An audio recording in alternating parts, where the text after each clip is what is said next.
கண்மணி வந்து மனசு கஷ்டப்பட்டு அழுதுட்டுருக்காங்க. அவங்களால தாங்கிக்கவே முடியல. அன்பு பேசின எல்லா விஷயத்தையும் யோசிச்சு யோசிச்சு பார்க்குறாங்க. இப்படி பேசிட்டாரு அன்பு. நான் இந்த நகைக்காக, பணத்துக்காக ஆசைப்படுறேன்னு சொல்லிட்டாரே. இதுக்கப்புறம் என்ன இருக்குது? என்ன அவரு சுத்தமா புரிஞ்சுக்கலையே அப்படின்னு சொல்லிட்டு அழுதுட்டுருக்காங்க. அடுத்து கண்மணி வந்து நேரா வந்து வராங்க ராதா கிட்ட. சித்தி ப்ளீஸ் சித்தி இந்த நகையை வாங்கிக்கங்க. தயவு செய்து உங்களை கெஞ்சி கேட்குறேன். ப்ளீஸ் அப்படின்னு சொல்லி சொல்கிறாங்க. இந்த நகையை நீங்கள் வாங்கிக்கலன்னா என் தன்மானமே என்னை வந்து ரொம்ப கஷ்டப்படுத்திடும். நான் தன்மானமாக இருக்கணும்னு விரும்புகிறீங்களா சித்தி? இல்லையா சித்தி? அப்படின்னோடனே, என்னம்மா நீ இப்படி பேசுகிற? உன் சுயமரியாதை ரொம்ப முக்கியமா? அப்படின்னோடனே, அப்போ இந்த நகையை நீங்கள் வாங்கிக்கங்க. அன்பு என்னை அப்படி பேசுனது என்னால் தாங்கிக்கவே முடியல. நான் நகை பணத்துக்காக ஆசைப்படுறவ இல்லை சித்தி. ப்ளீஸ் அப்படின்னு சொல்லிட்டு வம்பு பண்ணி கொடுத்துட்டு போயிடுறாங்க. இதனால் ராதா செமையாக டென்ஷன் ஆகி போய் அன்புவை திட்டுறாங்க. நீ எல்லாம் ஒரு மனுஷனா? ஒரு தங்கமான பொண்ணு உனக்கு ஒய்ஃபாக அமைஞ்சிருக்கா. ஆனால் அவளை இவ்வளோ கஷ்டப்படுத்துறியே. உன்ன மாதிரி யாருமே இருக்க மாட்டாங்க. நான் அவ்வளோ கஷ்டப்பட்டேன். ஆனால் இவ்வளோ நான் மீண்டு வந்திருக்கேன். இவ்வளோ பெரிய ஆளாக இருக்கேன். எல்லாத்துக்கும் காரணம் என் புருஷன் தான். அவர் எனக்கு சப்போர்ட்டாக இருந்ததால் தான் இவ்வளோ என்னால் பண்ண முடிஞ்சது. ஒரு பொண்ணுக்கு புருஷன் தான் சப்போர்ட்டாக இருக்கணும். ஆனால் நீ அவளுக்கு எவ்வளோ மோசமாக நடந்துக்கிற. உன்ன மாதிரி ஒரு பையனை நான் பார்த்தது இல்லை. உன்னை நினச்சி எனக்கு ரொம்ப வெக்கமாக இருக்குது. நீ எல்லாம் ஒரு பையனா அப்படின்னு சொல்லிட்டு செமையாக டென்ஷன் ஆகிடுறாங்க. இங்கே பார், நீ என்ன பண்ணுவீ ஏது பண்ணுவே தெரியாது. உன்னை பார்த்தாலும் எனக்கு கோவமாக வருது. இந்த நெக்லஸை எப்படியாவது அவகிட்ட கொடுக்க பாரு. அப்படி கொடுக்கலன்னா நீ மூஞ்சிலே முடிக்காது அப்படின்னு சொல்லிட்டு போயிடுறாங்க. அதெல்லாம் கேட்டு வந்து தாங்கிக்கே முடியல அனுபவம் அழைச்சா என்னது இப்படி ஆயிடுச்சேன்னு சொல்லிட்டு உடனே வந்து கண்மணி பார்த்துட்டு அப்படியே போகிறாரு. கண்மணி உங்ககிட்ட கொஞ்சம் பேசணும். விடுங்க அன்பு, எதுவுமே பேச வேணாம். நீங்கள் தான் பேச வேண்டியது எல்லாத்தையுமே பேசிட்டீங்களே. எனக்கு தான் வந்து அவ்வளோ பேராசைன்னு சொல்லிட்டீங்களே. இதுக்கப்புறம் என்ன பேச வேண்டியது இல்லை. இல்லை கண்மணி, நான் வந்து கோவத்தில் பேசிட்டேன். உண்மையிலேயே சொல்லப்போனால் நான் புரிஞ்சுக்காமல் பேசிட்டேன்னு தான் சொல்லணும். உன்னை பற்றி எனக்கு தெரிஞ்சிருந்தும் நான் இப்படி பேசியிருக்கக்கூடாது. நான் தப்பு செஞ்சுட்டேன் கண்மணி.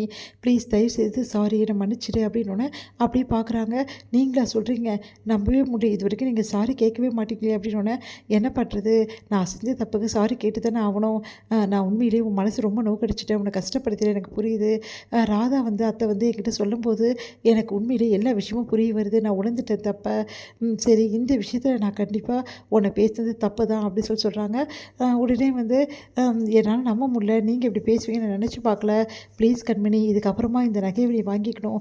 வாங்கிக்கலன்னா ராதா அத்தை முன்னாடி எனக்கு ரொம்ப கஷ்டமாக போயிடும். ப்ளீஸ் எனக்காக இந்த நகையை வாங்கிக்க முடியுமா அப்படின்னோடனே, இல்லைங்க, இந்த நகையை வாங்கியிருக்க எனக்கு விருப்பம் இல்லை, தப்பாக நினச்சிக்காதீங்க.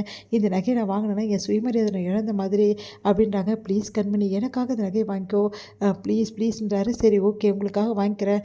ஆனால் எக்காரணம் கூட இந்த மாதிரி ஒரு பேச்சு ஒன்று வாட்டி நீங்கள் பேசுனீங்கன்னா அதுக்கப்புறம் இந்த நகையை நான் உடனே திருப்பி கொடுத்துருவேன். அதுவும் இந்த நகையை நான் போடலாம் மாட்டேன், சும்மா வேணால் வாங்கி வைக்கிறேன்னு சொல்லிட்டு வாங்கி வைக்கிறாங்க. அதையே பார்த்துட்டு வந்து நான் ரொம்ப கஷ்டப்படுத்தினேன் கண்மணியோட மனசை அப்படின்னு சொல்லிட்டு தப்பாக உணர்றாரு அன்பு. அடுத்து வந்து சரி, அன்புவையும் கண்மணியும் எப்படியாவது வந்து இந்த மாதிரி ஹனிமூன் அனுப்பணும் அப்படின்னு சொல்லிட்டு ராதா வந்து சொல்கிறாங்க. அப்போ இதெல்லாம் இந்த வீட்டுக்கு நடக்கவே நடக்காது. இந்த வீட்டில் ஒத்துக்கவே மாட்டாங்கன்னாங்க. நான் ஒத்துக்க வைக்கிறேன்னு சொல்லிட்டு ராதா சொல்கிறாங்க. ராதா போய்ட்டு அவங்க அம்மா கிட்டே பேசுகிறாங்க, ராஜேஸ்வரி கிட்ட. இந்த மாதிரி வந்து அன்புவையும் கண்மணியும் வந்து ஹனிமூன் அனுப்ப போகிறோம், அதுவும் ஏற்காடுக்கு நான் எல்லாம் ஏற்பாடு பண்ணிட்டேன் அப்படின்றாங்க. அதை கேட்டு வந்து அதெல்லாம் ஒத்துக்க முடியாது. அவங்க 2 பேர் எதுக்காக போகணும் அப்படின்றாங்க. இங்கே பாருங்கள், நான் சொன்னது தான், நான் சொல்லபடி செய்யலைன்னா அதுக்கப்புறம் வந்து நான் அந்த வீட்டில் ஒரு நிமிஷம் கூட இருக்க மாட்டேன்னொன்னே, சரி சரி உன் விருப்பப்படியே நான் செய்கிறேன் போதுமா அப்படின்னு சொல்லிட்டு போகிறாங்க. இது எல்லாத்தையுமே வந்து ஒட்டு கேட்குறாங்க. மயூரியும் அதுக்கப்புறம் ஸ்வேதாவும் 2 பேரும் முடிவு பண்ணுறாங்க. அதெல்லாம் முடியாது, ஏற்காடுக்கு அவங்க 2 பேரும் போடுமா, நம்ம எல்லாரும் போகிறோம் இல்லை போகக்கூடாது, நம்ம எல்லாரும் வந்து கண்டிப்பாக வந்தே ஆகணும்னு சொல்லிட்டு அடம் பிடிப்போம், இதை எப்படியாவது நிறைவேற்றணும் அப்படின்னு சொல்லிட்டு முயற்சி பண்ணுறாங்க. உடனே வந்து போயிட்டு இங்கே பாருங்கள் அத்தை, நாங்களும் வரேன் மயூரி சொல்கிறாங்க.